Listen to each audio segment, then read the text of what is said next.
તો સ્વાગત છે આપનું વિશેષ રજૂઆતમાં સીએનબીસી બજાર પર સમય પર આપણે કોઈક ને કોઈક મુદ્દા પર એનાલિસિસ કરવાની કોશિશ કરીએ છીએ, સમજવાની કોશિશ કરીએ છીએ કે શા માટે આવું થયું અને આવું થયું તો હવે શું. આ બધા મુદ્દાઓ પર ચર્ચા માટે આજે આપણે રૂપિયાના ટોપિકને પસંદ કર્યો છે. આપણે સૌ કોઈ જાણીએ છીએ નવા લોઝ જે છે તે રૂપિયામાં બની રહ્યા છે અને ઘણા બધા કારણો છે અને અહીંયાથી આગળ આની શું અસરો થઈ શકે છે બધું જ સમજવાની કોશિશ કરીશું.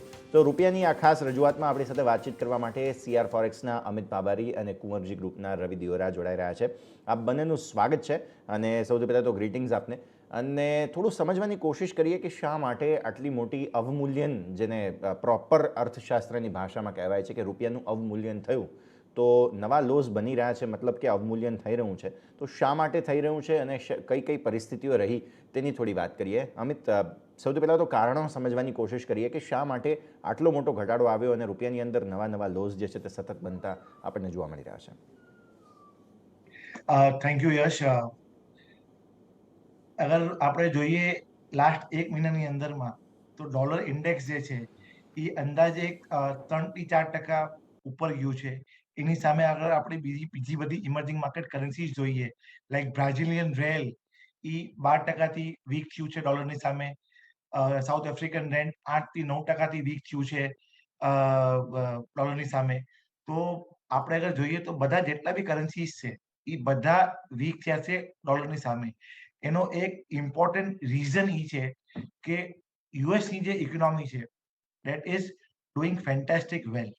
એના જેટલા બી ડેટા પોઈન્ટ છે એ બધા સારા આવે છે અને એનું જે વેજ ગ્રોથ છે એ સારું છે. એની માટે એક ઇન્ફ્લેશનરી પ્રેશર આવે છે યુએસના ઇકોનોમીની અંદરમાં. એટલા માટે યુએસની જે સેન્ટ્રલ બેંક છે એ રેટ હાઇક કરવા માટે એગ્રેસિવ થાય છે દિન પ્રતિદિન. એની કારણ ડોલર ઇન્ડેક્સ જે છે એ સ્ટ્રોંગ થતો જાય છે અને બીજા બધા જે ઇમર્જિંગ માર્કેટ કરન્સીઝ છે એ વીક થાય છે. આ એક ગ્લોબલ રીઝન છે જેની માટે આપણી કરન્સી બી વીક થાય છે, બીજી બધી કરન્સી બી વીક થાય છે. સેકન્ડ જે રીઝન છે એ છે ટ્રેડ ડેફિસિટ. આપણો જે ટ્રેડ ડેફિસિટ છે લાસ્ટ 3 મહિનામાં $70 બિલિયન છે. અગર આપણે આ જ ડેટા પોઈન્ટ કમ્પેર કરીએ લાસ્ટ યરથી, તો એપ્રિલ, મે, જૂનની અંદરમાં લાસ્ટ યર ટ્રેડ ડેફિસિટ હતું 30 બિલિયન. અત્યારે જે ટ્રેડ ડેફિસિટ છે એ 70 બિલિયન છે. જે ઇમ્પોર્ટન્ટ રીઝન છે આપણા કન્ટ્રીનો ટ્રેડ ડેફિસિટ વધવાનો એ છે ઓઇલ પ્રાઇસીસમાં જે આપણે અપવર્ડ મૂવ જોઈએ છે ઈ. તો that is the second reason why rupee is getting weaken. Third reason શું છે, ઓક્ટોબરથી લઈને અત્યાર સુધી આપણે જોઈએ તો એફઆઈઆઈ જે છે એ કન્ટિન્યુઅસલી સેલ કરે છે ઇન્ડિયન ઇક્વિટી માર્કેટમાં, ડેટ માર્કેટમાં and across the globe we can see selling છે એફઆઈઆઈસ નું. તો લાસ્ટ ઓક્ટોબરથી અત્યાર સુધીમાં અપ્રોક્સિમેટલી $35 બિલિયન જે છે એ એફઆઈઆઈ એક્ઝિટ કર્યા છે. તો અગર આપણે સમરાઇઝ કરીએ ઇન્ટરનેશનલ ફેક્ટરની અંદરમાં ડોલર ઇન્ડેક્સમાં તેજી છે, એક પેલો રીઝન છે. સેકન્ડ રીઝન છે આપણું ટ્રેડ ડેફિસિટ જે છે એ વધે છે અને થર્ડ રીઝન છે એફઆઈઆઈસ નું કન્ટિન્યુઅસ સેલિંગ છે. તો આ 3 રીઝનના વજહથી આપણા ડોલર રૂપી પેરની અંદરમાં પ્રેશર આવે છે. ઓકે, આ મેજર કારણો છે. રવિ, એવું નથી કે માત્ર રૂપિયો, પરંતુ બાકી બધી પણ કરન્સીઝ જે છે, જેમ કે યુરોની વાત કરીએ 20 વર્ષના તળિયે પહોંચી ગયો, એટલે બધી જગ્યાએ આની રિપલ ઇફેક્ટ્સ થઈ રહી છે જે ડોલર ઇન્ડેક્સ મજબૂત થઈ રહ્યો છે તેની. તો આ થોડું સમજવાની કોશિશ કરીએ, જે રીતે બધી જ જગ્યાએ આની નેગેટિવ અસર થઈ રહી છે, ક્યાં જઈને અટકે પહેલાં તો, અને હજુ પણ શું એવા મુદ્દાઓ છે કે જેને ધ્યાનમાં રાખવા જોઈએ રૂપિયાના નવા લોઝ ન બને એ માટે થઈને? જરૂરથી બધી જેમ તમે ઇન્ડિકેટ કરો કે વર્લ્ડમાં જે તમામ કરન્સી છે એને આની ઇમ્પેક્ટ પડી છે. આપણા કરતાં પણ વધારે ઘણી કરન્સી છે જેને ઇમ્પેક્ટ પડી છે. ઇમર્જિંગ બાસ્કેટમાં હાલાકી જોઈએ તો આપણા કરતાં સાઉથ આફ્રિકન કરન્સી છે ત્યાં થોડી વધારે ઇમ્પેક્ટ છે. અધરવાઇઝ તમે હોંગકોંગ ડોલર જો તો ત્યાં માત્ર 1%ની મોમેન્ટ છે. તમે જો યુઆન જો તો 3% છે. જ્યારે ભારતીય રૂપિયો છે એ 6%થી વધારે કરેક્ટ થયો છે. તો આઈ થિંક વાયટીડી અને યર ઓન યર બેસિસ પર આપણે જે આપણા નેબર કન્ટ્રી છે એના કરતા મીન્સ કે જે મેજર ઇકોનોમી છે એમાં સિંગાપુર ડોલર હોય, સાથે હોંગકોંગ ડોલર હોય, યુઆન હોય, આ તમામ સામે આપણે કરેક્ટ થયા છે. હાલાકી ડોલરનું સ્ટ્રોંગ થવું આ એક સૌથી મોટું રીઝન છે અને ડોલરનું સ્ટ્રોંગ થવું એ આપણા માટે ખાલી શું કામ ઇમ્પેક્ટ કરી ગયું? કારણ કે આપણા જે મેજરલી જે ક્રૂડના પેમેન્ટ છે એ બધા જે આપણી લોકલ કરન્સીમાં નથી થતા, ડોલરમાં થાય છે. હાલાકી ચાઇના ઘણું ખરું પોતાની ઇકોનોમી અને પોતાની કરન્સીનું વર્ચસ્વ સ્થાપિત કરવા માટે એને ક્રૂડનું ઇમ્પોર્ટ છે એ તમામ પોતાની કરન્સી યુઆનથી કર્યું. સાથે આપણે પણ રશિયાથી જે ક્રૂડ આયાત કરીએ છીએ એ પણ આપણે યુઆનથી પેમેન્ટ કરીએ છીએ. તો યુઆનની ડિમાન્ડ વધી તો એના હિસાબે કમ્પેરેટિવ યુઆન એટલો મોટો પ્રોબ્લેમ ના નડ્યો. પરંતુ ભારતીય ઇકોનોમીને આનો પ્રોબ્લેમ એટલે વધારે નડી રહ્યો છે કારણ કે ડોલર ઇન્ડેક્સ છે એ સતત વધી રહ્યો છે. હવે તમે યુરોપ ને જીબીપી અને જેપીવાય જો તો યુરોપની કરન્સી યુરો એ અત્યારે 2002 ના લો પર ચાલી રહી છે. યુએસડી જેપીવાય 1998 ના લો પર ચાલી રહી છે. અને જો તમે જીબીપી જો તો હવે બહુ નજીક છે અને એના પછી એ પણ 1985 ના લોવેસ્ટ લેવલ પર જઈ રહ્યું છે. તો આઈ થિંક આ બધી કરન્સી તમામ જગ્યાએ પ્રેશર છે. પર્સન્ટેજ વાઇઝ પણ જો તમે તો ત્યાં પણ એક મોટા પર્સન્ટેજથી બધામાં કરન્સીમાં પ્રેશર આવ્યું છે. તો તમે રાઇટલી પોઈન્ટ આઉટ કરો કે આ ખાલી ભારતનો પ્રોબ્લેમ નથી. ડોલર ઇન્ડેક્સ ખુદ વધી રહ્યો છે જેની નેગેટિવ ઇમ્પેક્ટ પડી રહી છે. હાલાકી આપણે ઇમ્પોર્ટર વધારે છે, જે પણ કન્ટ્રી ટ્રેડ ડેફિસિટ વાળી છે અને એમાં જે મેજર ટ્રેડ સરપ્લસ વાળી ઇકોનોમીમાં જાપાન છે, સાથે ચાઇના છે, જર્મની છે, આ બધા મોટા ટ્રેડ સરપ્લસ વાળી ઇકોનોમી છે. આપણે ટ્રેડ ડેફિસિટ વાળી ઇકોનોમી છે તો આપણને ડેફિનેટલી આની જે ડબલ ઇમ્પેક્ટ છે એટલે પડી રહી છે. ફોર એક્ઝામ્પલ ક્રૂડના ભાવ વધે તો આપણે રૂપી ડેપ્રિશિએટ થાય તો આપણને એનો ડબલ માર્ક પડે. તો જ્યારે ત્યારે ડોલર ઇન્ડેક્સ સ્ટ્રોંગ થાય ત્યારે આપણી કરન્સી છે ત્યાં થોડું કરેક્ટિવ મૂડ વધારે હોય છે ઇમર્જિંગ બાસ્કેટમાં. તો આ મૂડ જારી રહેશે. મને નથી લાગી રહ્યું કે ડોલર ઇન્ડેક્સ કોઈ મોટા કરેક્શન બતાવે અને ડાઉન સાઇડ ડોલર ઇન્ડેક્સ 104 નું લેવલ જ્યારથી બ્રેક કર્યું છે આઈ થિંક એક નોર્થવર્ડ જર્ની 110 ના લેવલ સુધી રહેશે. સાથે જાપાન સૌથી મોટું નેગેટિવ રોલ પ્લે કરે છે કારણ કે જાપાનની બેંક છે હજી પણ પોતાનું સ્ટેન્સ ચેન્જ કરવા તૈયાર નથી. યુરો પણ અત્યાર સુધી ડવિશ હતું, હવે થોડું હોકી સ્ટોન પર જઈ રહ્યું છે.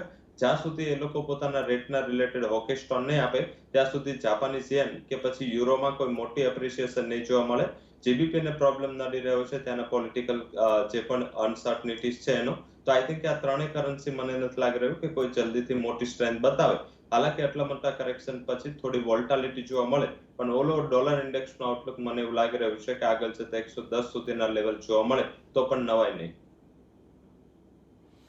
ડેફિનેટલી. હવે અમિત, આપણે અહીંયાથી આગળ એ સમજવાની કોશિશ કરીએ કે જે ગતિથી રૂપિયામાં ડેપ્રિસિએશન થયું છે પર્ટિક્યુલરલી એના ઉપર થોડું એનાલિસિસ કરવું જરૂરી છે. કેમ કે જે તમે એક અઠવાડિયામાં જુઓ તો 0.5% આસપાસ, એક મહિનામાં 2%, યર ટુ ડેટ 6.47% અને ઓવરઓલ 1 યર 6% જેટલો ઘટાડો જે છે તે ઓલરેડી આપણે જોઈ ચૂક્યા છીએ. અને સ્પીડ જે છે તે ઇવેન્ચ્યુઅલી વધતી જઈ રહી છે. આના પર થોડું સમજવાની કોશિશ કરીએ. ઘણી ઝડપથી 78 થી 79 પહોંચવાની ખાસ વાત જે છે એના ઉપર ખાસ વાત કરીએ આપણે. અમિત, એનાલિસિસ કર્યું છે એ એબ્સોલ્યુટલી રાઈટ છે. આપણે આ આખા જે 76 થી 79 ની જે જર્ની છે એને આપણે બે પાર્ટમાં ડિવાઈડ કરીએ. એક જર્ની જે છે એ 13 એપ્રિલ થી લઈને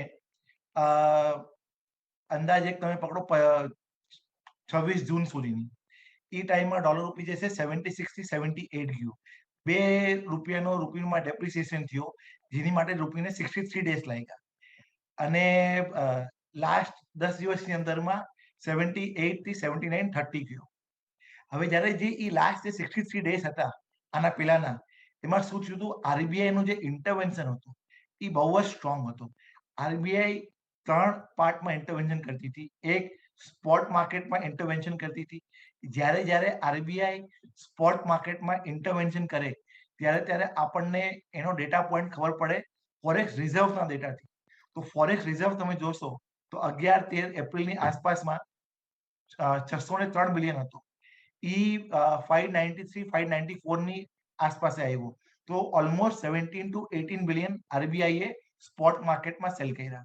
પછી આરબીઆઈએ જ્યારે 2020 ની અંદરમાં આપણા પાસે બહુ ફ્લો આવતો હતો, રિલાયન્સના પૈસા આવ્યા, જીઓના પૈસા આવ્યા, ફેસબુકના પૈસા આવ્યા, ત્યારે આરબીઆઈએ એક ફોરવર્ડ બુક બિલ્ડ કરી હતી. એ ફોરવર્ડ બુક જે બિલ્ડ કરી હતી એનો ડેટા પોઈન્ટ હતો $63 બિલિયન એપ્રિલ એન્ડની અંદરમાં. હવે અગર મે એન્ડનો આપણે ડેટા પોઈન્ટ જોઈએ તો એ આવી ગયો $48-49 બિલિયન. તો આરબીઆઈએ વહાં ભી $20 બિલિયન ફોરવર્ડ બુક ભી ઓછી કરી હતી.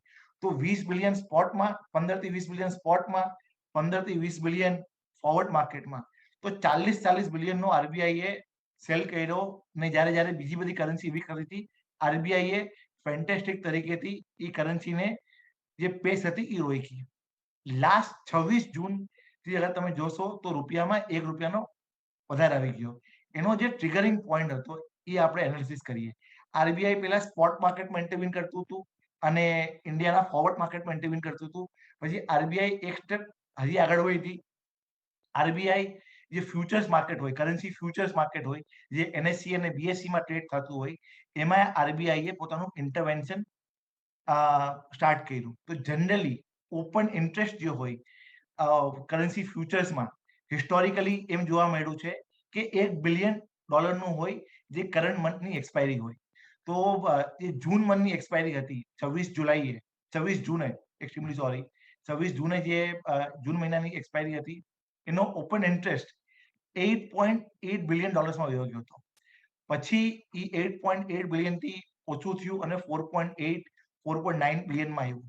તો જ્યારે એ માર્કેટને ડેટા પોઈન્ટ ખબર પડી કે આરબીઆઈ નું આટલું મોટું ઓપન ઇન્ટરેસ્ટ છે, તો ઘણા બધા ટ્રેડર્સ છે, ઘણા બધા કોર્પોરેટ છે, પોઝિશન જે હતી એની શોર્ટની એ લોંગ પોઝિશન એને ક્રિએટ કરી. અને એની માટે આ જે ટ્રિગર હતું ₹1 એ બહુ ફાસ્ટ હતો. અને હજી એક ડેટા પોઈન્ટ આપણે સમજી શકીએ છીએ જેનાથી ક્લેરિટી આવશે કે જે કેરી ટ્રેડ હતું રૂપિયાની અંદરમાં એ ઓછું થઈ ગયું. આપણે અગર બેંકનો જે ફોરવર્ડ પ્રીમિયમ છે 1 વર્ષનો અને જે એનડીએફ માર્કેટ છે એનો 1 વર્ષનો ફોરવર્ડ પ્રીમિયમ છે, એમાં અત્યારે 21 પૈસાનો ફરક આવે છે. એ ઇન્ડિકેટ કરે છે કે જેટલા બી $100 હતા એ બધા કન્વર્ટ થઈ ગયા લાસ્ટ 8-10 દિવસની અંદરમાં. અને રૂપીનો જે પેસ હતો ડેપ્રિસિએશનનો એ લાસ્ટ 8-10 દિવસમાં વધી ગયો. અને આરબીઆઈ નું જે ઇન્ટરવેન્શન સોલિડ હતું એપ્રિલ થી લઈને જૂન મહિનાના 20 તારીખ સુધી, એ આરબીઆઈ હવે લેટ ગો કરી દીધું. ડેફિનેટલી. તો આ પરિસ્થિતિઓ છે કે જેના ઉપર આપણે ખાસ ધ્યાન રાખી રહ્યા છીએ, કારણો અમુક સમજવાની કોશિશ કરી રહ્યા છીએ. વિશેષ રજૂઆતમાં એક બ્રેકનો સમય ગયો છે. ક્વિક બ્રેક લઈને પાછા ફરીએ અને પછી આગળ સમજીએ કે હવે આની રિપલ ઇફેક્ટ શું, અહીંયાથી આગળ કયા કયા મુદ્દાઓનું ધ્યાન રાખવું. બ્રેક બાદ આપનું સ્વાગત છે. અને ખાસ રૂપિયાની જે હાલની સ્થિતિ છે અને ડોલર ઇન્ડેક્સની સતત મજબૂતી, આ બંને પરિસ્થિતિઓને થોડું સમજવાની કોશિશ કરી રહ્યા છીએ. આપણી સાથે અમિત અને રવિ જોડાયેલા છે. બ્રેક બાદ આપ બંનેનું સ્વાગત. રવિ, હવે આપણે આગળની સ્થિતિને થોડું સમજવાની કોશિશ કરીએ. રૂપિયો ઓલરેડી આપણે જોઈ રહ્યા છીએ 79 ઉપર ઘણા બધા લેવલ્સ બનાવી ચૂક્યો હોય. તો આવી સ્થિતિમાં અહીંયાથી આગળ શું, કયા પ્રકારની ટ્રેન્ડ લાઇન જોવી જોઈએ? અને ડોલર ઇન્ડેક્સના પ્રોજેક્શન્સ અહીંયાથી તમે ઓલરેડી કહ્યું કે 110 કદાચ તો જશે જ. તો આવી પરિસ્થિતિમાં આને કઈ રીતે જોવું જોઈએ રૂપિયાને હવે? જરૂરથી રૂપીમાં અત્યાર સુધી જે ફેક્ટર્સ હતા એ ફેક્ટર થોડા બહુ ટોપ આઉટ થઈ ચૂકે એવું લાગી રહ્યું છે. જેમ ડોલર ઇન્ડેક્સ શાયદ મારા એક્સપેક્ટેશન મુજબ કદાચ જીબીપી યુએસડી, યુરો યુએસડી અને યુએસડી જેપીવાય ની વીકનેસ જે છે આ ત્રણેય દેશોની કરન્સીમાં, એના હિસાબે ડોલર ઇન્ડેક્સ આર્ટિફિશિયલી પણ ઉપર જઈ રહ્યો છે. ડોલરની ડિમાન્ડ પણ એઝ અ સેફ હેવન થોડી ગ્લોબલ માર્કેટમાં વધી રહી છે. કારણ કે અત્યાર સુધી જે સેફ હેવન છે વર્લ્ડમાં 2 એસેટ ક્લાસ વધારે માનવામાં આવતા હતા. એક તો જાપાનીઝ યેન ને બીજું ગોલ્ડ. હવે ગોલ્ડ પણ પરફોર્મ નથી કરી રહ્યું કારણ કે ડોલર ઇન્ડેક્સ મજબૂત છે. એના ઉપરાંત જો તમે જાપાનીઝ જે પણ પોતાની પોલિસી, જાપાનની અત્યારે વર્લ્ડની મોટી ઇકોનોમીમાં સૌથી વધારે જો ડવિશ પોલિસી કોઈની હોય તો બેંક ઓફ જાપાનની છે. તો જ્યાં સુધી પોલિસીનું સ્ટેન્સ ચેન્જ નહીં કરે ત્યાં સુધી ત્યાં કોઈ એને સપોર્ટ બનતો નહીં જોવા મળે. તો ડોલર ઇન્ડેક્સ ડેફિનેટલી ઉપર રહેશે. હાલાકી રૂપી માટે ઘણા પોઝિટિવ ડેવલપમેન્ટ એ પણ થઈ રહ્યા છે. ક્રૂડના ભાવ હાયર લેવલથી ઘટી ગયા છે. આઈ થિંક જો ક્રૂડ 100-110 વચ્ચે સ્ટેબલ રહે તો મારા હિસાબે આટલું ડિસ્કાઉન્ટ આપણે કરન્સી અને ઇકોનોમી બંને કરી લીધું છે. લાસ્ટ ટ્રેડ ડેફિસિટના આંકડાઓ જોઈને વધારે ડરવું ના જોઈએ. એનું રીઝન મને એવું લાગી રહ્યું છે કે જે આપણે મોટા પ્રમાણમાં ગયા ક્વાર્ટરમાં જે પાવરની ડિમાન્ડ વધી એના હિસાબે આપણે થોડું એનર્જી સિક્યુરિટી માટે જે પરચેસ કરવું છે, જો તમે આખું જોશો તો એમાં ગોલ્ડ અને એનર્જી વધારે છે. ગોલ્ડ માટે તો ગવર્મેન્ટે ઓલરેડી સ્ટેપ લઈ લીધું છે અને ગોલ્ડની આયાતને થોડી ઓછી રાખવા માટે ગવર્મેન્ટે જે ડ્યુટી વધારી છે. તો આઈ થિંક એ ટેપ થઈ જશે અને આ સાચા ટાઈમે કરવું છે કારણ કે હવે ફેસ્ટિવિટી અને ડિમાન્ડ ચાલુ થશે. તો મારા હિસાબે આ એક સારું સ્ટેપ ગણી શકાય. સેકન્ડ જે સ્ટેપ છે એ ક્રૂડ છે. ક્રૂડ હવે આપણે યુઆનમાં પેમેન્ટ કરીએ છીએ, ડોલરમાં પેમેન્ટ ઓછું કરીએ છીએ અને આપણો જે શેર છે રશિયન ક્રૂડ ઇમ્પોર્ટનો એ વધી ગયો છે. તો મારા હિસાબે આ પણ એક પોઝિટિવ બાબત છે. તો મને નથી લાગી રહ્યું કે 80 ઉપર બહુ મોટી સસ્ટેનેબિલિટી હોય. એકવાર ફ્લિપ થશે, કદાચ 80 81 સુધીના લેવલ તમને જોવા મળે, પરંતુ જો ડોલર સ્ટ્રોંગ થશે તો પણ મારું એવું માનવું છે કે 80 ઉપર સસ્ટેનેબિલિટી ઓછી છે. સેકન્ડ, કે જે ફોરેક્સ રિઝર્વ છે, અત્યારે આરબીઆઈ શું છે કે આરબીઆઈ જે પેન્ડેમિકમાં રૂપીને મેનેજ કર્યો છે, આઈ થિંક અત્યાર સુધીનું સૌથી સરાહનીય બાબત છે. કારણ કે આટલું મોટું પેન્ડેમિક, આટલી કોવિડ પછીની કોન્સિક્વન્સીસ, એના પછી બે લહેર, એના પછી ક્રૂડના ભાવનો ઉછાળો, આ બધું જ અત્યાર સુધી રૂપિયે બેર કરી લીધું છે અને રૂપિયો એના હિસાબે આઉટ પરફોર્મ કરી રહ્યો હતો. પરંતુ જે ડોમેસ્ટિક માર્કેટમાં જોઈએ તો ઓલવેઝ ગ્લોબલ કરન્સી માર્કેટ છે એ ઇક્વિટીઝથી થોડું ડિફર એ પ્રમાણે હોય છે કે બધી જ કરન્સી એકવાર પેરેલલ થતી હોય છે. તો આઈ થિંક આ એક પેરેલલ ઇમ્પેક્ટ આપણે લઈ લીધી છે. હવે મારા મત મુજબ રૂપીમાં વધારે નેગેટિવિટીની આશા ના રાખવી જોઈએ. જે લોકો એક્સપોર્ટર્સ છે, જે લોકોને રિયલાઇઝેશન થવાનું છે, એ લોકો હેજ કરીને ચાલવું જોઈએ. ઇમ્પોર્ટરોએ થોડી વેઇટ કરવી જોઈએ, કારણ કે મારા મત મુજબ હવે એક ટાઈમ કરેક્શનનો ઝોન આવશે. અત્યાર સુધી પ્રાઇસ કરેક્શનનો ઝોન હતો, તો હવે રૂપિયા 80 ઉપર સ્ટેબલ થવું મને થોડું મુશ્કેલ લાગી રહ્યું છે. બિલકુલ. તો અહીંયાથી આગળ વધુ સ્ટેબલ થવું થોડું મુશ્કેલ લાગી રહ્યું છે. તો એ વાત, અને બીજું એ પણ સમજવાની કોશિશ કરીએ કે કોઈ પણ દેશની કરન્સી જ્યારે આવી રીતે ઘટતી હોય તો સ્વાભાવિક એવા સવાલો ઊભા થાય કે ભાઈ આ દેશનું અર્થતંત્ર એટલું નબળું થઈ ગયું છે કે કેમ, કે બાકી બધી પરિસ્થિતિઓ. તો એના ઉપર પણ વાત કરીએ. જેમ કે યુરો છે, તમે જુઓ કે 20 વર્ષના તળિયે હોય તો આવી પરિસ્થિતિમાં એમની પણ ત્યાં થોડી એવી એક સવાલ જરૂર ઊભો થાય, અમિત. તો આ પણ એક સમજવાની કોશિશ કરીએ કે ઇકોનોમીને ડાયરેક્ટ અસર પહોંચાડતો આ કરન્સી જે છે તેના ડેપ્રિસિએશનમાં આના રિપલ ઇફેક્ટ્સ જે છે તે ઘણા હોય છે. તો આ પણ થોડું સમજવાની કોશિશ કરીએ, અમિત. સર, જે યુરો છે, જે યુકે છે, એ અત્યારે લાસ્ટ 15 યર્સના સૌથી worst point of economic data produce કરે છે.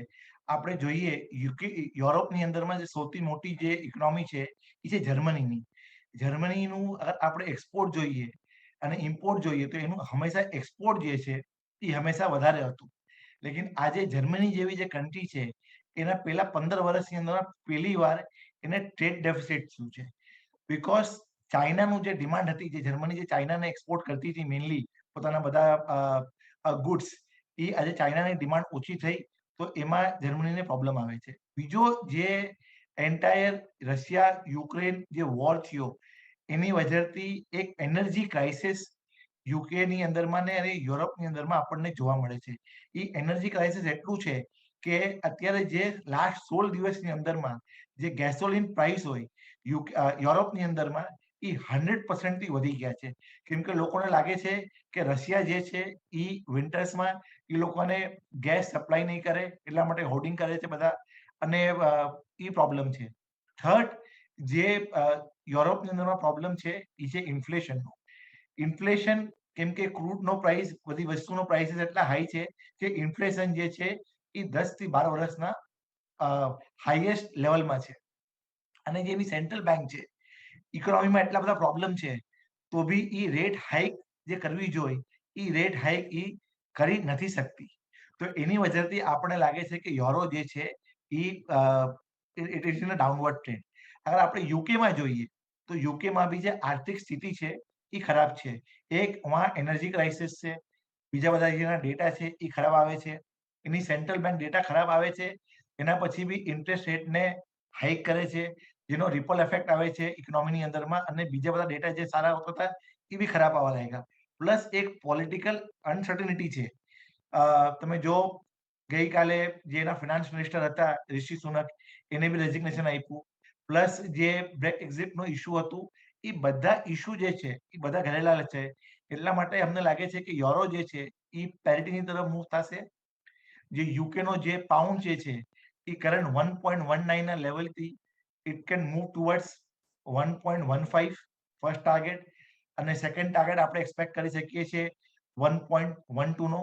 અને ડોલર ઇન્ડેક્સ જે છે એ 105 106 ના લેવલથી 109.24 ના લેવલમાં જઈ શકે છે. ડેફિનેટલી. તો આ એક રેન્જ અહીંયા ખાસ હવે બનતી જોવા મળી રહી છે કે જેને ધ્યાન રાખીએ. અને રવિ, અંતે એક વાત એ સમજવી પડે કે જે રીતે રૂપિયામાં બહુ મોટી વોલ્ટિલિટી આ રીતે આવતી હોય ત્યારે આરબીઆઈનું કામ જે છે તે ખાસ ઘણું બધું વધી જતું હોય, કેમ કે મેનેજ કરવું ઘણા બધા સ્ટેપ્સ તેમને લેવા પડતા હોય છે. તો અત્યારે જે રીતના સ્ટેપ્સ તેમના દ્વારા લેવામાં આવી રહ્યા છે, રવિ, તેની પણ થોડી વાત કરી લઈએ અંતે. જરૂરથી આરબીઆઈ ની પાસે હવે સોર્સિસ બહુ લિમિટેડ થઈ ગયા છે. જેમ આગળ વાત થઈ હતી કે 600 બિલિયન થી નીચે જ્યારે મીન્સ કે એનું ટોટલ ફોરેક્સ રિઝર્વ રહે ત્યારે આરબીઆઈ નું ઇન્ટરવેન્શન કમ્પેરેટિવ એના હાથ બંધાયેલા હોય અને એના હિસાબે ત્યાં વધારે પડતા એમની પાસે લિબરલ સોર્સિસ ના હોય. હાલાકી એ ધ્યાનમાં રાખવું જોઈએ કે આ વખતે જે આરબીઆઈ ગવર્મેન્ટને જે ડિવિડન્ડ પે કર્યું છે એ ગત વર્ષની સરખામણીએ ઘણું ઓછું ડિવિડન્ડ પે કર્યું છે. તો આઈ થિંક કે આરબીઆઈ પાસે આ એક બફર છે. સાથે મીન્સ કે જો જરૂર પડશે તો આરબીઆઈ થોડું જે પણ અત્યારે ફોરેક્સ રિઝર્વ છે એને પણ કોમ્પ્રોમાઇઝ કરી શકે, કારણ કે હિસ્ટોરિકલી તો પહેલા આજથી 5 વર્ષ પહેલા 4 વર્ષ પહેલા જે આપણી ફોરેક્સ રિઝર્વ છે 500 આસપાસ જ ચાલી રહી હતી. તો જો ઇનકેસ વધારે જરૂર પડશે કે 80 ઉપર જ્યારે આ લેવલ થશે તો આરબીઆઈ નું ઇન્ટરવેન્શન આવવું જોઈએ, એ જરૂરી પણ છે. અને શાયદ ત્યારે થોડી બહુ ફોરેક્સ રિઝર્વને આપણે કોમ્પ્રોમાઇઝ કરીએ અને આમ પણ જોઈએ તો 500 ઉપરની જે ફોરેક્સ રિઝર્વ છે $2.5 ટ્રિલિયન ઇકોનોમીમાં કોઈ ઓછી ના ગણે. ઘણા એવા કન્ટ્રીઝ છે જ્યાં ફોરેક્સ રિઝર્વનો અભાવ હોય છે, પરંતુ આરબીઆઈ ઘણું સારું મેન્ટેન કરી અને ફોરેક્સ રિઝર્વ એક લેવલ પર રાખી છે.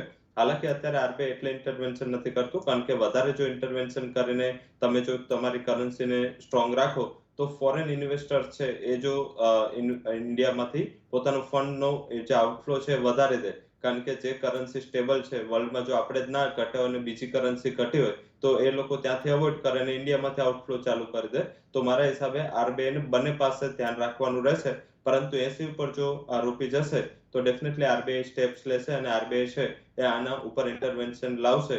હાલાકી આની સેપરેટ વિન્ડો જે પણ ફંડ છે કે જે પણ કંપનીઓ ઓઇલ ઇમ્પોર્ટ કરે છે એના માટે આરબીઆઈ ઓલરેડી સેપરેટ વિન્ડો આપી દીધી છે. તો મને નથી લાગી રહ્યું કે કોઈ મોટું પેનિક થવાની ભારતીય માર્કેટ કે ભારતીય કરન્સીને જરૂર છે.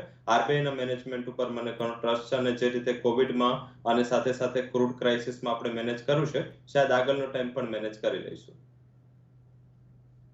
તો આ પણ એક મુદ્દો છે કે જેને જરૂરથી આપણે ધ્યાનમાં રાખીએ, અને સમયનો અભાવ છે તો આપ બંનેનો ખૂબ ખૂબ આભાર. અમિત અને રવિ અમારી સાથે જોડાવા માટે અને આ સમગ્ર ચર્ચામાં ભાગ લેવા માટે. પણ આ રસપ્રદ ચર્ચા છે, હજુ પણ એક બે મુદ્દે વાત કરવી હતી, પણ અત્યારે તો આ ચર્ચાને અહીંયા અટકાવીશું. ફરી એકવાર ક્યારેક મળી અને આવા ઇન્ટરેસ્ટિંગ ટોપિક પર આગળ વધારે રસપ્રદ ચર્ચા કરીશું. પણ ત્યાં સુધી આ વિશેષ રજૂઆતમાં હાલ બસ આટલું જ. મને યશને આપી રજા. જોતા રહો CNBC વિચાર.